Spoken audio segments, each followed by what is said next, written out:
할렐루야. 수사는 오늘 하루도 수고 많으셨습니다. 주님의 전에 오신 모든 하나님의 성도 여러분, 주님의 이름으로 환영합니다. 우리 함께 서로에게 둘러보면서 수고하셨습니다, 잘 오셨습니다 한번 인사해 볼까요? 또 누가 왔는지도 사실 궁금하시잖아요, 그렇죠? 네, 한번 둘러보시죠. 오늘 우리에게 주신 말씀은 사무엘상 17장 31절로 40절 말씀입니다. 구약성경 사무엘상 17장 31절로 40절입니다.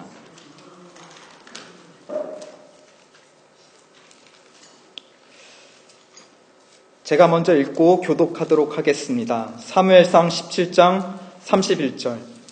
혹이 다윗의 한 말을 듣고 그것을 사울에게 고하였으므로 사울이 다윗을 부른지라.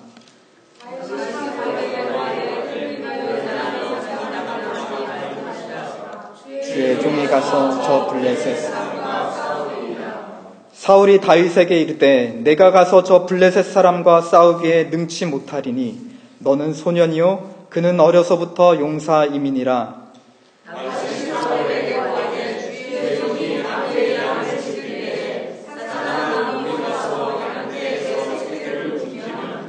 내가 따라가서 그것을 치고 그 입에서 새끼를 건져내었고 그것이 일어나 나를 해하고자 하면 내가 그 수염을 잡고 그것을 쳐 죽였나이다.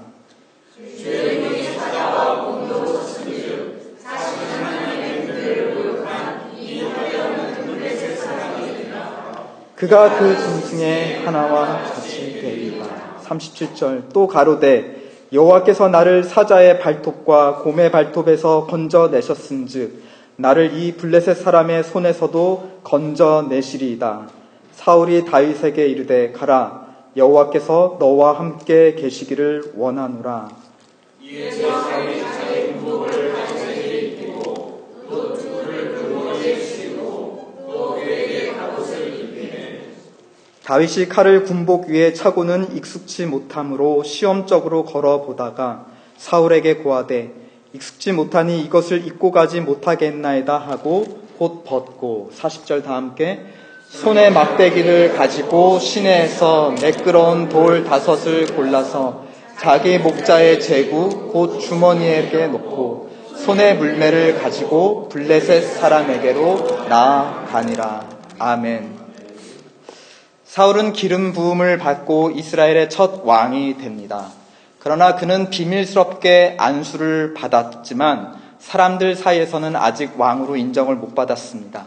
안수 기름 부음을 받음과 사람들 사이에서 왕으로 높아진 그 사이에 한 사건이 있었는데요. 그것은 바로 암몬 사람들과의 전쟁이었습니다. 암몬 사람들이 와서 하나님의 백성들을 모욕하였습니다. 그 모욕을 들은 사울은 하나님의 신이 충만하여 분노함을 가지고 암몬 족속을 무찔러 무너뜨립니다. 그리고 그 전쟁의 승리로 말미암아 하나님에게 기름 부음 받았을 뿐만이 아니라 사람들에게도 인정받는 이스라엘의 첫 번째 왕이 되었던 것입니다. 그렇게 시간이 지나서 이 사울 왕은 계속해서 주변 나라들과 전쟁을 해 나갑니다. 우리가 한 달 전인가요? 지난 시간 13장과 15장까지를 통해서 블레셋과 아말렉 전쟁을 치르는 사울의 모습을 우리는 살펴보았습니다. 그런데 전쟁을 통해서 왕으로 인정받았던 이 사울은 이 13장, 15장 아말렉과 블레셋과의 전쟁을 통하여 하나님으로부터 버림을 받습니다. 사무엘이 사울을 향하여 유명한 말을 남기죠. 순종이 제사보다 낫고 듣는 것이 하나님의 말씀을 듣는 것이 수양의 기름보다 낫지 않습니까? 하나님의 신에 충만하여 하나님의 백성을 모욕하는 암몬 족속을 향하여 하나님을 의지함으로 승리하였던 사울. 그러나 시간이 지나고 그는 하나님의 말씀을 듣지 않는, 그러므로 말미암아 하나님께 버림받는 왕이 되고 말았습니다. 이 사울 왕의 인생이 우리에게 주는 교훈은 무엇일까요? 혹자는 전쟁은 위기자 곧 기회가 될 수 있다라고도 말할 것이고, 또 혹자는 칼로 흥한 자 또 칼로 망한 자라고 사울의 인생을 정리해 볼 수도 있을 것입니다. 그러나 성경 말씀을 통하여 영혼을 가로질러 오늘 우리에게 주시는 하나님의 말씀은 사울의 인생을 이렇게 정리합니다. 전쟁은 여호와께 속한 것이다. 전쟁은 여호와께 속한 것이다. 이 신앙 고백을 누가 했습니까? 하나님을 의지하여 자신보다 더 큰 용사 골리앗을 향해 달려든 소년의 입에서 나온 고백이었습니다. 전쟁은 칼과 창에 속한 것이 아니라 하나님께 속하고 하나님께 달려있는 것이다. 이 소년이야말로 하나님께서 사울 왕을 버리실 때 다음 이스라엘의 왕으로 세우시기로 기름 부음 받은 목동이었습니다. 이 소년은 누구일까요? 아니, 그보다 더 중요한 질문은 이것입니다. 하나님은 왜 사울보다 이 소년을 더 좋아하시는가요? 매우 원색적인 질문이죠. 하나님 왜 다윗을 더 좋아하세요? 그렇죠? 이것은 우리에게도 매우 중요한 질문이고 유치한 듯 하지만 모든 인류에게 가장 중요한 질문이 아닐 수 없습니다. 그러므로 오늘 우리는 사무엘상 17장 본문을 통하여 그 질문에 대한 대답을 함께 찾아가 보도록 하겠습니다. 잠시 기도할까요? 모든 감동으로, 당신의 감동으로 우리에게 말씀을 기록하여 주신 하나님 아버지, 그 똑같은 감동으로 당신께서 친히 기록하신 말씀을 풀어 주시옵소서. 우리 눈을 밝혀 주시옵소서. 생명의 말씀이 여기 계시오매 우리가 네게로 가오리까. 주님, 우리가 주님의 말씀 앞에 오늘 죽고 주님의 말씀으로 말미암아 다시 살아나기를 간절히 원하나이다. 우리 주 예수 그리스도의 이름으로 기도드렸습니다. 또 블레셋과 이스라엘 사이에 전쟁이 일어납니다. 엘라 골짜기를 사이에 두고 블레셋 군대와 이스라엘 군대가 대치하고 있는 상황입니다. 이때 블레셋 진영에서 골리앗이라고 하는 큰 용사가 등장합니다. 그리고 이스라엘 진영을 향하여 일전을 요청합니다. 대표 장수를 보내어 우리 1대1로 맞짱 뜨자라는 것입니다. 그는 그렇게 40일 동안 이스라엘 군대를 위협하고 모욕하며 싸움을 걸었습니다. 이 도전에 이스라엘 백성, 특히 사울 왕은 어떻게 반응하였을까요? 17장 11절입니다. 함께 읽어보실까요? 시작. 사울과 온 이스라엘이 블레셋 사람의 이 말을 듣고 놀라 어떻게 하셨다고요? 크게 두려워하니라. 17장 4절에 보니까 이 골리앗의 특징을 신장이 6규빗에다가 한 뼘이 더한 커다란 용사라고 그 특징을 묘사하고 있습니다. 약 3m에 육박하는 그런 거인이었습니다. 그리고 5절과 7절에는 그가 무장하고 있는 것들과 그가 들고 있는 그 무기에 대해서 나열하고 있습니다. 골리앗은 큰 용사입니다. 그렇다면 이 골리앗이라는 큰 용사가 이스라엘에게 대표 장수를 보내어 나하고 일전을 벌이자 했을 때 이 골리앗과 일전을 벌일 만한 이스라엘의 대표 장수는 누구일까요? 이 골리앗의 특징은 큰 용사입니다. 그렇다면 이스라엘에서도 큰 용사가 나와서 골리앗과 맞짱을 떠야 할 것입니다. 그런데 이 장면에서 우리는 사울에 대한 9장, 사울이 처음 등장하는 사무엘상 9장에서 사울의 특징을 묘사하는 흥미로운 장면을 우리는 포착하게 됩니다. 9장 2절인데요. 이스라엘 자손 중에 그보다 더 준수한 자가 없고 키는 그 신장은 모든 백성보다 어깨 위는 더하더라. 이것이 사울의 특징이었죠. 준수할 뿐만이 아니라 신장이 보통 이스라엘 사람보다 어깨 하나는 더 위에 올라가 있는 큰 사람이라는 것입니다. 더군다나 그는 하나님 백성을 이끄는 이스라엘의 왕입니다. 골리앗에 대적해서 일전을 벌일 이스라엘의 대표 누구입니까? 사울이죠. 사울 왕입니다. 이스라엘을 모욕했다라는 것은 고대 시대에서 무슨 의미냐면 이스라엘 백성을 지키고 인도하는 이스라엘의 하나님을 모욕했다라는 뜻과 동일합니다. 그리고 그 말은 이 블레셋 사람인 골리앗이 자기의 신이 너희가 믿는 여호와 신보다 더 크고 위대하다는 것을 지금 자랑하고 있다라는 것입니다. 너희 야고르냐? 너희 신이 더 강하다고 믿느냐? 그럼 와서 나하고 한번 싸워보자. 누구의 신이 더 강해서 이 일전에서 이길 수 있는지 한번 맛부터 보자라고 골리앗은 이스라엘 백성을 도전하였다는 것입니다. 아무리 순한 아이라도 엄마 아빠를 욕하면 어떠죠? 주먹을 쥐고 자기보다 훨씬 더 큰 어른에게도 달려드는 법입니다. 저는 학창시절에 정말 처음이자 마지막으로 한번 주먹을 쥐고 싸운 적이 있는데요. 왜냐하면 그 친구가 저의 아버지를 욕했기 때문이었습니다. 정말 진실로 고백하건대 처음이자 마지막 싸움이었습니다. 나머지는 그냥 맨날 맞고 다녔습니다. 삥 뜯기고요. 저를 향한 모욕은 참을 수 있었습니다. 그러나 우리 아버지를 향한 모욕은 참을 수 없었습니다.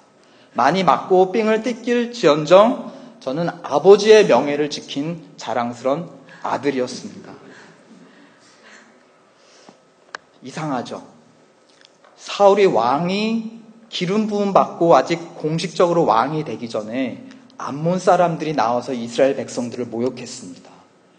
그때 사울은 분개하여서 백성들을 모아 암몬 족속을 쳤습니다. 그런데 오늘 이 장면에서 이스라엘의 영광된 첫 번째 왕이 된 사울은 골리앗이라는 블레셋 용사가 이스라엘 백성, 즉 이스라엘의 하나님을 모욕하고 있는데 어떻게 반응하고 있습니까? 아까 우리가 읽었듯이 크게 놀라고 두려워하며 40일 동안 숨어 있었습니다. 사울에게 무슨 일이 있었던 것일까요? 그동안 같은 사람 사울인데 왜 같은 비슷한 상황에서 그는 다르게 반응하고 있는 것일까요? 예전에는 있었고 지금 사울에게 없는 그것은 무엇일까요? 그가 암몬 족속을 쳤을 때 사울에게는 하나님의 영이 충만하였다 하였습니다. 그러나 이제 오늘 우리가 만나는 사울에게는 무엇이 없는 것이죠? 하나님을 의지하는, 하나님을 자랑하는, 하나님이 가장 큰 용사이심을, 전쟁은 여호와께 속한 것임을 믿어 확신케 하는, 하나님을 사랑하고 자랑하고 싶어하는 하나님의 영이 떠났다라는 것입니다. 그것이 차이였습니다. 그런데 11절에 보면 사울만, 왕만 두려워한 것이 아니에요. 그와 함께 누구도 두려워했다고 했죠? 사울과 온 이스라엘이 크게 두려워하였다 하였습니다. 무슨 말입니까? 이스라엘 군대 중에 단 한 명도 여호와의 신이 충만한 자가 없었다. 즉 왕이나 군사들이나 다 같이 영적인 눈이 어두워져서 그들의 믿는 여호와 하나님 신보다 저 골리앗이 믿는 블레셋의 신이 더 커 보였다. 더 두려워 보였다. 그래서 그들은 숨을 수밖에 없었다라는 것입니다. 사울의 군사 중에 엘리압과 아미나답과 삼마가 있었습니다. 이들은 삼형제입니다. 이들의 아버지는 베들레헴에 사는 이새였습니다. 이새에게는 8 아들이 있었는데요. 이들이 가장 첫째로부터 장성한 아들들이었기 때문에 전쟁에 군사로 동원이 되었다는 것입니다. 그 중에서 장자 엘리압에 대한 흥미로운 묘사가 또한 있습니다. 우리 16장 6절 한번 살펴보실까요? 이 장면은 어떤 장면이냐? 이제 하나님이 사울을 버리시기로 작정하고 사무엘을 베들레헴에 사는 이새에게 보내어서 그의 아들 중에 하나를 다음 이스라엘의 왕으로 선정하여 기름 부으라고 사무엘을 보내신 상황입니다. 그래서 이제 이새의 8 아들들이 쭉 사무엘 앞을 지나가는 상황인데요. 그 중에서 장자인 이제 엘리압이 제일 먼저 지나가는 그 순간입니다. 그 순간을 6절 이렇게 묘사하고 있습니다. 그들이 오매 사무엘이 엘리압을 보고 마음에 이르기를 여호와의 기름 부으실 만한 자가 과연 그 앞에 있도다 하였더니 7절에서 하나님께서 사무엘에게 뭐라고 대답하시죠? 함께 읽겠습니다. 시작. 그 여호와께서 사무엘에게 이르시되 그 용모와 신장을 보지 말라. 내가 이미 그를 버렸노라. 나의 보는 것은 사람과 같지 아니하니 사람은 외모를 보거니와 나 여호와는 중심을 보느니라. 사무엘이 바라봤을 때 이 사람이야말로 기름 부을 만한 자구나 했던 이 장자 엘리압의 특징이 무엇이었습니까? 7절에 하나님의 관점에서 봤을 때 용모와 신장을 보지 마라. 용모가 뛰어나고 신장이 뛰어났던 또 다른 사람 누구죠? 아까 우리가 살펴봤던 사울입니다. 이 엘리압도 용모가 뛰어나고 신장이 큰 사람이었습니다. 그러므로 사울 왕 다음으로 골리앗, 큰 용사인 골리앗과 대적할 만한 이스라엘의 대표 군사가 누구입니까? 다윗의 큰형 엘리압이죠. 그러나 엘리압은 또한 역시 숨어 버렸습니다. 하나님께서 말씀하시죠. 용모와 신장을 보지 마라. 나는 이미 그 사람을 버렸노라. 하나님은 무엇을 보신다고 하였습니까? 사람은 외모를 보거니와 나 여호와는 중심을 보느니라. 그 중심에 하나님의 영이, 하나님의 신이 충만한 자를 찾고 있다라는 것입니다. 사울과 온 이스라엘은 블레셋 사람의 이 말을 듣고 놀라 다 크게 두려워하였습니다. 누구도 그 마음의 중심에 여호와의 신에 충만한 자가 아무도 없는 그런 상황이었다는 것입니다. 그 NBA 농구 중에 필라델피아 세븐티식서스에 스타 플레이어가 한 명 있었습니다. 그 사람 이름 앨런 아이버슨인데요. 이 사람은 굉장히 단신이었어요. 근데 단신인데도 굉장히 스코어도 많이 하고 기술도 화려하고 장신들 숲을 요리조리 다니면서 필라델피아 세븐티식서스를 이끌었던 가드였습니다. 근데 이 사람이 이제 이런 유명한 말을 남기죠. 농구는 신장으로 하는 게 아니라, 농구는 키로와 신장, 키로 하는 게 아니라 심장으로 하는 것이다. 그렇죠. 사실 이제 영어는 이것이 직역은 아닌데 우리 한국 사람들에게는 이렇게 이제 의역으로 전해져 왔습니다. 농구는 신장으로 하는 것이 아니라 심장으로 하는 것이다. 근데 여호와 하나님은 이것을 빗대어 무엇이라고 말씀하실까요? 영적 전쟁은 신장으로 하는 것이 아니라 무엇으로 한다? 심장으로 한다. 그 마음의 중심에 여호와 하나님, 그 보좌의 중심에 여호와 하나님을 모시고 있느냐? 그 마음을 가지고 영적 전쟁에 참여하며 승리한다는 것입니다. 그러므로 우리의 영적 전쟁터는 어디입니까? 엘라 골짜기입니까? 아닙니다. 애틀란타, 우리가 살아가고 있는 이 애틀란타 도시가 영적 전쟁터입니까? 아닙니다. 우리의 사업터입니까? 아닙니다. 우리가 맨날 운전하면서 싸우는 I-85가 우리의 영적 전쟁터입니까? 우리 로드 워리어들이 있으세요? 왜 길에서 자꾸 싸우시려고 합니까? 그것은 우리의 전쟁터가 아닙니다. 또 어떤 분들은 키보드 워리어들이 계시죠. 키보드에서 영적 전쟁을 하십니다. 그렇죠? 온라인에서 서로 싸우고 이렇게 키보드만 가지고 싸우시는 그런 분들이 계세요. 더군다나 우리의 소중한 가정과 교회도 영적 전쟁터 아닙니다. 우리의 참된 진짜 영적 전쟁터는 어디입니까? 바로 우리의 마음 중심이야말로 진짜 참된 영적 전쟁터이며, 영적 전쟁의 승리는 어디에서 결정된다는 것입니까? 이미 이 마음 속에 하나님의 영으로 충만한가, 모든 다른 신들보다 우리 하나님이 가장 크고 위대하고 존귀해 보이시는가, 이미 그러한 고백 위에 그 마음에 승리한 자가 세상에 나아가서도 영적 전쟁에서 승리한다라는 것입니다. 잠언 4장 23절, 무릇 지킬 만한 것보다 더욱 무엇을 지키라? 내 마음을 지키라. 왜? 생명의 근원이 거기서 남이니라. 사울과 온 이스라엘이 두려움에 떨고 있을 때 이스라엘의 진영 가운데 목동 하나가 호련히 등장합니다. 그리고 사울 왕에게 찾아가 뜻밖의 말을 건넵니다. 17장 32절이죠.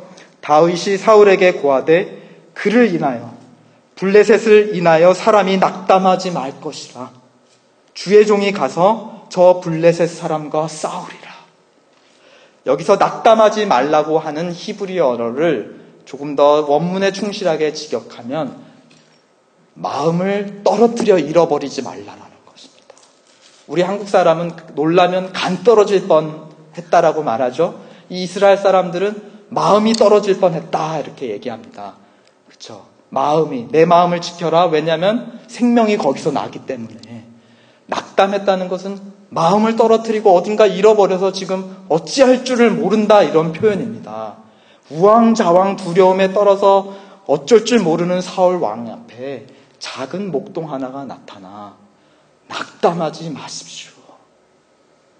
주의 종이 나가서 싸우겠나이다. 그러자 33절, 사울이 이 목동과 골리앗을 비교하기 시작합니다. 어떻게 비교하죠? 사울이 다윗에게 이르되 내가 가서 저 블레셋 사람과 싸우기에 능치 못하리니 너는 소년이요 그는 어려서부터 용사임이라. 이 사울의 눈에 골리앗은 누굽니까? 큰 용사입니다. 어려서부터 훈련받은 전쟁의 뼈가 굵은 용사입니다. 그런데 36절에 이 어린 목동은 골리앗을 다른 관점으로 바라보고 있어요. 36절 한번 다 함께 읽어보시겠습니다. 시작. 주의 종이 사자와 곰도 쳤은즉 사시는 하나님의 군대를 모욕한 이 할례 없는 블레셋 사람이니까 그가 그 짐승의 하나와 같이 되리이다. 이 목동은 큰 용사 골리앗을 무엇으로 바라보고 있습니까? 짐승의 하나. 큰 용사 아니라 짐승의 하나. 그가 그에게 맡겨진 양떼를 지키기 위하여 그 양떼를 뺏어가려는 수많은 짐승 중에 하나. 그러나 결국 그가 처무찌르고 그 입으로부터 자기 양떼를 구해온, 자기가 지금까지 승리해온, 그리고 앞으로도 승리할 자기의 발 앞에 무릎 꿇을 짐승의 하나일 뿐이라는 것입니다. 아니, 똑같은 골리앗을 바라보는데 어떤 사람은 싸워 이길 수 없는 큰 용사라고 바라보고, 또 어떤 사람은 짐승의 하나일 뿐이다 라고 담대히 바라보냔 말입니까? 차이가 무엇입니까? 37절에 그 차이에 대한 비밀이 담겨 있습니다. 또 한번 읽어보실까요? 시작. 또 가로되 여호와께서 나를 사자의 발톱과 곰의 발톱에서 건져내셨은즉 나를 이 블레셋 사람의 손에서도 건져내리이다. 사울이 다윗에게 이르되 가라, 여호와께서 너와 함께 계시기를 원하노라. 답이 무엇입니까? 이 어린 목동이 어려서부터 큰 용사인 골리앗을 바라보면서도 짐승 중에 하나일 뿐이라고 바라볼 수 있는 그 근거, 그 관점, 그 눈이 왜 그렇게 밝아서 블레셋 사람 골리앗을 그렇게 바라보았습니까? 누구 때문이죠? 그와 함께 하시는, 그의 마음의 중심의 보좌 위에 좌정하시는 하나님 때문이라는 것입니다. 이 목동은 목동답게 칼을 가지고 골리앗에게 나가지 않습니다.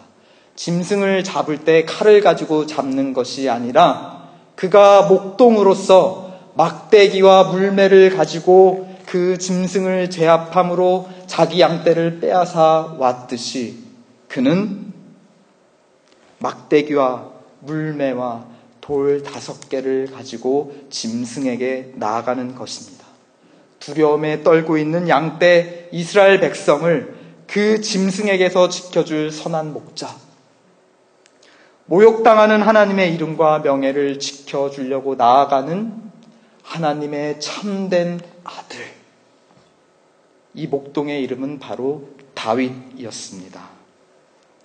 이스라엘을 대표해서 골리앗에게 나간 이 소년 목동은 어떻게 되었을까요? 그의 마음의 중심에서 벌어진 전쟁에서 승리한 다윗, 엘라 골짜기에서 골리앗과 벌어진 전쟁에서도 승리했을 것입니다. 마음에서 하나님을 존귀 높여드린 자, 세상에 나아가서도 하나님께서 그를 존귀히 높여주실 것입니다. 무슨 원리인가요?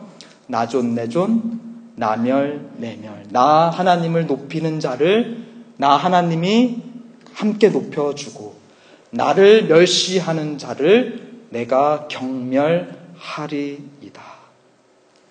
여러분, 영적 전쟁은 이미 우리 마음에서 시작되고 있습니다. 영적 전쟁을 승리하는 비결은 마음에서 승리하는 것입니다. 어떻게 우리 마음에서 벌어지는 영적 전쟁에서 승리할 수 있을까요? 우리 인생에서 불시간에 맞닥뜨리는 골리앗이라는 큰 용사, 큰 두려움을 바라보면서도 어떻게 그는 한낱 짐승일 뿐이라는 그런 밝은 눈으로 바라보며 두려움 없이 맞상대할 수 있을까요? 그 비밀을 또한 34절과 36절에서 밝혀주고 있습니다. 우리 마지막으로 다 함께 읽어보실까요? 34절, 36절 시작. 다윗이 사울에게 고하되 주의 종이 아비의 양을 지킬 때에 사자나 곰이 와서 양떼에게 새끼를 움키면 내가 따라가서 그것을 치고 그 입에서 새끼를 건져내었고 그것이 일어나 나를 해하고자 하면 내가 그 수염을 잡고 그것을 쳐 죽였나이다. 여기까지 읽으시죠. 그 비밀이 무엇이죠? 이 골리앗과의 커다란 이스라엘의 운명을 짊어진 커다란 전쟁에서 두려움 없이 나갈 수 있었던 그 비결, 그가 목동으로 있을 때 베들레헴에서 아버지의 양떼를 칠 때 그 작은 전투에서 그 작은 두려움을 맞닥뜨렸을 때 하나님께서 어떻게 그와 함께 하셨고 어떻게 그를 도와주셔서 짐승으로부터 양떼를 구하게 하셨는지, 그 짐승의 머리를 밟게 하셨는지 그의 경험입니다. 경험으로 아는, 하나님을 아는 그 지식으로 말미암아 그는 큰 전쟁에서도 담대히 나아갈 수 있었던 것입니다. 매일의 작은 전투에서 승리한 자가 인생의 큰 전쟁에서도 승리할 수 있다라는 것입니다. 그러므로 여러분, 매 순간 작은 일에서조차 하나님을 의뢰하십시오. 하나님을 왕으로 높여주십시오. 그러면 하나님도 여러분을 높여주시며 큰 영적 전쟁에서도 승리케 하여 주실 것입니다. 이 골리앗과의 전쟁이 끝난 언젠가 다윗은 이렇게 노래를 부릅니다. 시편 18편 29절인데요. 내가 주를 의뢰하고 적군을 향해 달리며 내 하나님을 의지하고 담을 뛰어넘었나이다. 내가 주를 의뢰하고 적군을 향하여 내달려 나가며 내 하나님을 의지하여 담을 뛰어넘었나이다. 그 담을 뛰어넘고 무슨 일이 벌어질지 모르나 하나님을 의지하여 그 불확실한 두려운 담을 뛰어넘었다라는 것입니다. 이것이 우리의 노래고 고백이 되시기를 주 예수 그리스도의 이름으로 축원드립니다. 내가 주를 의뢰하고 일터를 향해 내달리며 내 하나님을 의지하고 새 비즈니스를 열었나이다. 내가 주를 의뢰하고 날 힘들게 하는 사람들을 향하여 내달리며 내 하나님을 의지하고 화해의 손길을 내밀었나이다.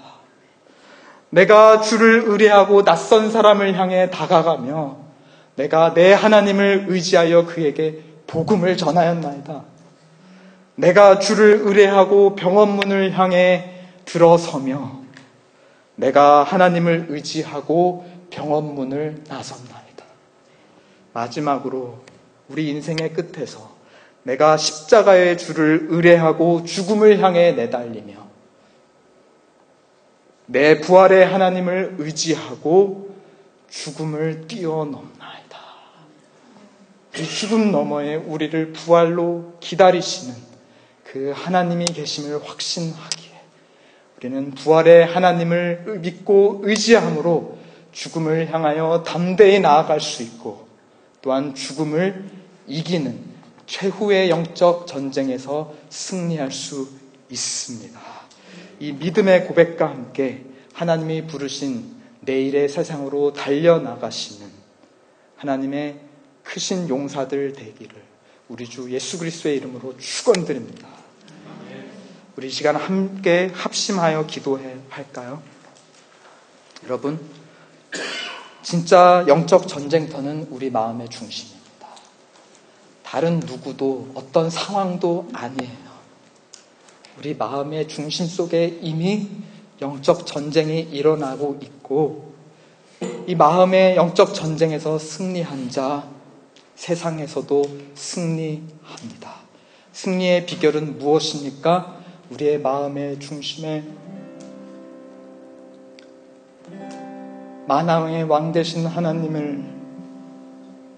한 분만을 그 보좌에 앉혀드리고 높여드리며 그에게만 영광을 돌린 것, 그것이 영적 전쟁 승리의 비결입니다.